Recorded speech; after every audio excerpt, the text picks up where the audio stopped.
ಸ್ನೇಹಿತರೆ ನಮಸ್ಕಾರ. ನಾನು ನಿಮ್ಮ ಆದಿನಾರಾಯಣ ಮಾತಾಡ್ತಾ ಇದ್ದೀನಿ. 2 ದಿನಗಳ ಹಿಂದೆ ಚಿಕ್ಕಬಳ್ಳಾಪುರ ಲೋಕಸಭಾದ ಸಂಸದರಾದಂತಹ ಡಾಕ್ಟರ್ ಕೆ ಸುಧಾಕರ್ ಅವರು ಒಂದು ಸುದ್ದಿಗೋಷ್ಠಿ ಮಾಡಿದ್ದಾರೆ. ಸುದ್ದಿಗೋಷ್ಠಿಯಲ್ಲಿ ಕೆಲವೊಂದು ವಿಚಾರಗಳನ್ನು ಮಾತಾಡಿದ್ದಾರೆ.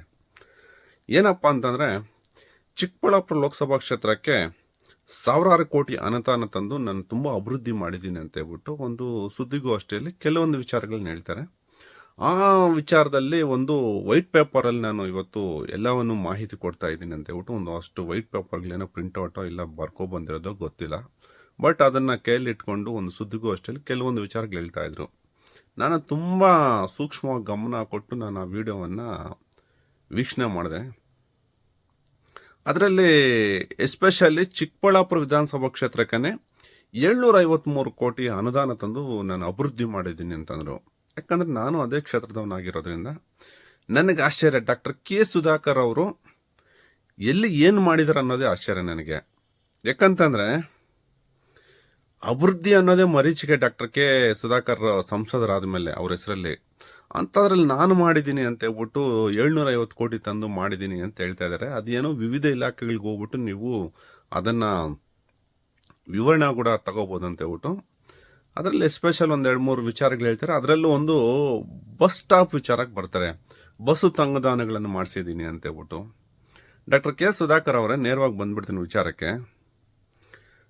ಬಸ್ ಸ್ಟ್ಯಾಂಡು ಏನು ನೀವು ಮಾಡಿದ್ದೀರಾ, ಹುಟ್ಟೂರಾದ ಪೆರೇಸಂದ್ರದಲ್ಲಿ ಬಾಗೇಪಲ್ಲಿಯಿಂದ ಚಿಕ್ಕಬಳ್ಳಾಪುರ ಅಥವಾ ಬೆಂಗಳೂರು ಬರೋ ಬಸ್ ಸ್ಟ್ಯಾಂಡಲ್ಲಿ ಬಸ್ ಸ್ಟಾಪ್ ಇಲ್ಲ. ಇಲ್ಲಿಂದ ಮಂಡಿಕಲ್ಲು, ಗುಡುಬಂಡೆ, ಗೋರಿಬಿದನೂರಿಗೆ ಹೋಗೋ ರೋಡನ್ನು ಬಸ್ ಸ್ಟಾಪ್ ಇಲ್ಲ. ಬೆಂಗಳೂರಿಂದ ಏನು ಆಂಧ್ರಕ್ಕೆ ಹೋಗ್ತವೆ ಬಾಗೇಪಲ್ಲಿ ಕಡೆ, ಆ ಕಡೆನೂ ಬಸ್ ಸ್ಟಾಪ್ ಇಲ್ಲ. ಪೆರೇಸಂದ್ರ ಬ್ರಿಡ್ಜ್ ಮೇಲೆ ಎಲ್ಲೂ ಬಸ್ ಸ್ಟಾಪ್ ಇಲ್ಲ. ಇವತ್ತು ವಯಸ್ಸಾದ ವಯೋವೃದ್ಧರು ಇರ್ಬೋದು, ಶಾಲಾ ಮಕ್ಕಳಿರ್ಬೋದು, ಅಥವಾ ಏನು ಒಂದು ಹಾಸ್ಪಿಟಲೈಸ್ ಒಂದು ಹುಷಾರಿಲ್ದಿರೋ ಅಂಥ ಒಬ್ಬ ವ್ಯಕ್ತಿಗಳಿರ್ಬೋದು, ಯಾರೇ ಆಗಲಿ ಅಲ್ಲಿ ಬಂದರೆ ಅಂಗಡಿಗಳ ಮುಂದೆ ಕುತ್ಕೋಬೇಕ್ರಿ. ಎಲ್ಲಿ ಬಸ್ ಸ್ಟಾಪ್? ಹುಟ್ಟೂರಲ್ಲೇ ಒಂದು ಬಸ್ ಸ್ಟಾಪ್ ಇಡ್ಸೋಕ್ಕಾಗಿಲ್ಲ ಸುಧಾಕರ್ ಅವರೇ. ನೀವು ಸಂಸದರಾದ್ರ ಮೇಲೆ ಏನೋ ಲೋಕ ಎಲ್ಲ ನಾನು ಅಭಿವೃದ್ಧಿ ಮಾಡಿಬಿಟ್ಟಿದ್ದೀನಿ ಅಂತ ಹೇಳ್ತೀರಲ್ವಾ. ಮೊದಲು ಪೆರೇಸಂದ್ರ ಕ್ರಾಸಲ್ಲಿ ಬ್ರಿಡ್ಜ್ ಮೇಲೆ ದಯವಿಟ್ಟು 4 ಕಡೆ ಬಸ್ ಸ್ಟಾಪ್ ಮಾಡಿ ಸುಧಾಕರ್ ಅವರೇ. ಇವತ್ತು ನಾನೇ ಅಲ್ಲಿ ಹೋದ್ರೂ ಬಸ್ ಕಾಯಬೇಕಾದ್ರೆ ಅಂಗಡಿ ಮುಂದೆ ನಿಂತ್ಕೋಬೇಕು. ಅಂಗಡಿ ಮುಂದೆ ಅವ್ರ ಕಸ್ಟಮರ್ಸ್ ಬರ್ತಾ ಇರ್ತಾರೆ. ಸುಸಜ್ಜಿತವಾದ ಒಂದು ಬಸ್ ಸ್ಟಾಪ್ ಇಲ್ಲ ಅಲ್ಲಿ. ನೀವು 750 ಕೋಟಿ ತಂದು ಮಾಡಿದ್ದೀನಿ ಅಂತ ಹೇಳ್ತಾರಲ್ವಾ, ಹುಟ್ಟೂರಲ್ಲೇ ಬಸ್ ಸ್ಟಾಪ್ ಇಲ್ಲ ರೀ ಸುಧಾಕರ್ ಅವರೇ. ಏನ್ರಿ ಮಾತಾಡ್ತೀರಾ? 750 ಕೋಟಿ ತಮಾಷೆ ಮಾತೇನ್ರಿ? ದಯವಿಟ್ಟು ಶ್ವೇತಪತ್ರ ಹೊಡಿಸಿ ಸುಧಾಕರ್ ಅವರೇ. ಹಾಳಾಗಿ ಹೋಗ್ಬಿಡ್ಲಿ. ಆ ಸುಳ್ಳೋ ನಿಜಾನೋ ನನಗೆ ಅವಶ್ಯಕತೆ ಇಲ್ಲ. ದಯವಿಟ್ಟು ಸುಧಾಕರ್ ಅವರೇ, ಪೆರೇಸಂದ್ರ ಕ್ರಾಸು ದಯವಿಟ್ಟು ಒಂದು ಜನನಿಬಿಡ ಪ್ರದೇಶ ಆಗಿದೆ. ಇತ್ತೀಚೆಗೆ ಅಲ್ಲಿ ಒಂದು ಸ್ವಲ್ಪ ವ್ಯಾವಹಾರಿಕವಾಗಿ ಎಲ್ಲ ಜನ ಬರ್ತಾ ಇರ್ತಾರೆ. ಸುತ್ತಮುತ್ತ ಹಳ್ಳಿಗಳಿಗೆಲ್ಲ ಅದೊಂಥರ ಒಂದು ಕೇಂದ್ರ ಬಿಂದು ಆಗಿದೆ ಪೆರೇಸಂದ್ರ. ಹಂಗಾಗಿ ದಯವಿಟ್ಟು ನೀವು ಬಸ್ ಸ್ಟಾಪ್ ಮಾಡಲೇಬೇಕು. ಯಾಕಂತಂದರೆ 750 ಕೋಟಿ ತಂದಲ್ಲಿ ಕೇವಲ ಒಂದು 5 ಲಕ್ಷದಲ್ಲಿ ಒಂದು ಬಸ್ ಸ್ಟಾಪ್ ಮಾಡಿಬಿಡಿ ಸುಧಾಕರ್ ಅವರೇ. ಸುಳ್ಳು ಹೇಳೋದು ಸ್ವಲ್ಪ ಕಡಿಮೆ ಮಾಡಿ, ಅಭಿವೃದ್ಧಿ ಕೆಲಸ ಮಾಡಿ. ನಮಗೆ ನಾಚಿಕೆ ಆಗುತ್ತಲ್ರಿ. ಅಲ್ಲಿ ಮಕ್ಕಳು ಪಾಪ ಅಲ್ಲಿ ನಿಂತ್ಕೊಂಡಿದ್ರೆ, ವಯಸ್ಸಾದವರು ಎಲ್ಲರೂ ನಿಂತ್ಕೊಂಡಿರ್ತಾರೆ. ಎಲ್ಲಿ ಬೇಕೋ ಅಲ್ಲಿ ನಿಂತ್ಕೊಂಡಿರ್ತಾರೆ. ಒಂದು ಬಸ್ ಸ್ಟಾಪ್ ಮಾಡಿದ್ರೇ ನೀವು ಲೋಕಕ್ಕೆಲ್ಲ ನಾನು ಇವ್ರು ಅಂತ ಹೇಳ್ತೀರಲ್ವಾ ಡಾಕ್ಟರ್ ಕೆ ಸುಧಾಕರ್ ಅವರೇ. ಫಸ್ಟ್ ಅಲ್ಲಿ ಮಾಡಿ. ಇನ್ನೂ ಒಂದು ವಿಚಾರಕ್ಕೆ ಬರ್ತೀನಿ. ನಿಮ್ಮ ಚಿಕ್ಕಪ್ಪ ಗ್ಯಾಸ್ ಏಜೆನ್ಸಿ ಚನ್ನಕೃಷ್ಣ ರೆಡ್ಡಿ, ಈ ಹಿಂದೆ ಕೂಡ ನಾನು ಅದ್ರ ಬಗ್ಗೆ ವಿಡಿಯೋ ಮಾಡಿದ್ದೆ. ಅಧಿಕಾರಿಗಳು ಕೂಡ ಹೇಳಿದ್ದೀನಿ. KDP ಮೀಟಿಂಗಲ್ಲಿ ಇದ್ರ ಬಗ್ಗೆ ಚರ್ಚೆ ಆಗಿದೆ. ಆದರೂ ಕೂಡ ನಿಮ್ಮ ಚಿಕ್ಕಪ್ಪನ ಮಗ ಎಚ್ಚೆತ್ಕೊಂತಲ್ಲ Abhishek. Gas agency Abhishek Bharat gas agency ಜನಕ್ಕೆ ಪ್ರತಿದಿನ ತೊಂದರೆ ಕೊಡ್ತಾ ಇದ್ದಾರೆ ಈ ಸುಧಾಕರ್ ಅವರೇ. ಅದನ್ನು ಬಗೆಹರ್ಸಕ್ಕೆ ಹೇಳ್ರಿ. ಅಲ್ಲಿರೋದೆಲ್ಲ ನಿಮ್ಮ ಥರ ಶ್ರೀಮಂತಲ್ಲ, ಸಾವಿರಾರು ಕೋಟಿ ಒಡೆಯರಲ್ಲ. ಅವರೆಲ್ಲ ಕೂಲಿ ಮಾಡೋ ಅಂಥ ರೈತರು, ಬಡಪಾಯಿಗಳು, ಪಾಪ ಯಾರೋ ಏನೋ ಕೆಲಸ ಮಾಡ್ಕೊಂಡು ಜೀವನ ಮಾಡ್ಕೊಂಡು ದಿನಕ್ಕೆ 500-600 ರೂಪಾಯಿ ಕೂಲಿ ಮಾಡೋ ಅಂಥವ್ರಿಗೆ ನಿಮ್ಮ ಮನೆ ಬಾಗಿಲಲ್ಲಿ ಒಂದೊಂದು ವಾರ ಕಾಯ್ಬೇಕಂತ ಸಿಲಿಂಡರ್ಗೆ ಕೇಳಿದ್ರೆ ಧಮಕಿ ಆಗ್ತಾರಂತೆ ನಿಮ್ಮ ಚಿಕ್ಕಪ್ಪನ ಮಗ.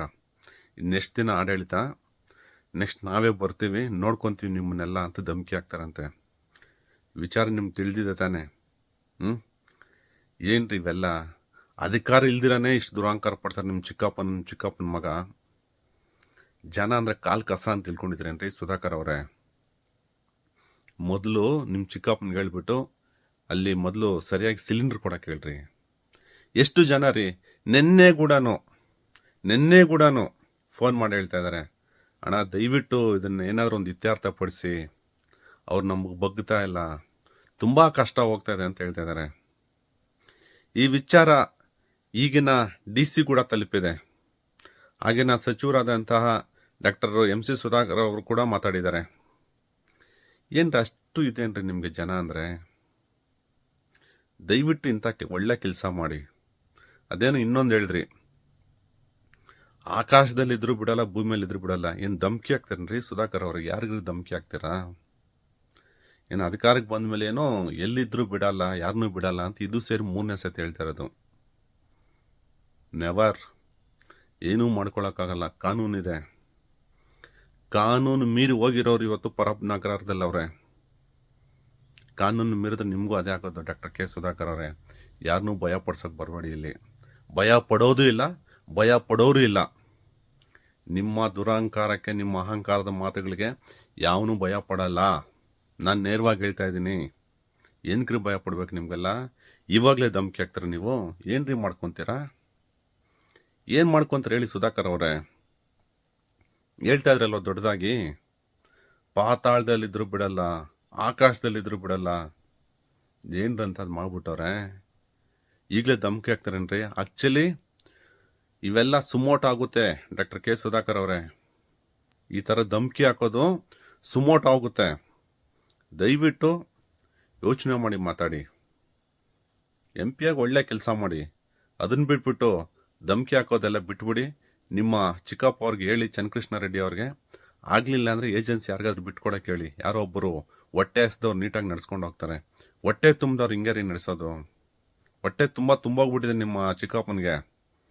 ಹಂಗಾಗ್ಬಿಟ್ಟು ದಯವಿಟ್ಟು ಜನರಿಗೆ ತೊಂದರೆ ಕೊಡ್ದಿರಾ ನಿಮ್ಮ ಗ್ಯಾಸ್ ಏಜೆನ್ಸಿ ನಡ್ಸೋಕೆ ಹೇಳಿ. ನೀವು ಅಷ್ಟೇ ಆದಷ್ಟು ಬೇಗ ಚಿಕ್ಕಬಳ್ಳಾಪುರದಲ್ಲಿ ಒಂದು ಬಸ್ ಸ್ಟಾಪ್ ಮಾಡಿಬಿಟ್ಟು ಎಲ್ಲ ಕಡೆಗೆ ಜನರಿಗೆ ವ್ಯವಸ್ಥೆ ಮಾಡಿ, ಆವಾಗ ಮಾತಾಡಿ. ಅದನ್ನು ಬಿಟ್ಬಿಟ್ಟು ಗಾಳಿಯಲ್ಲಿ ಗುಂಡೊಡಿಯೋಕೆ ಹೋಗ್ಬಿಡಿ ಸುಧಾಕರ್ ಅವರೇ.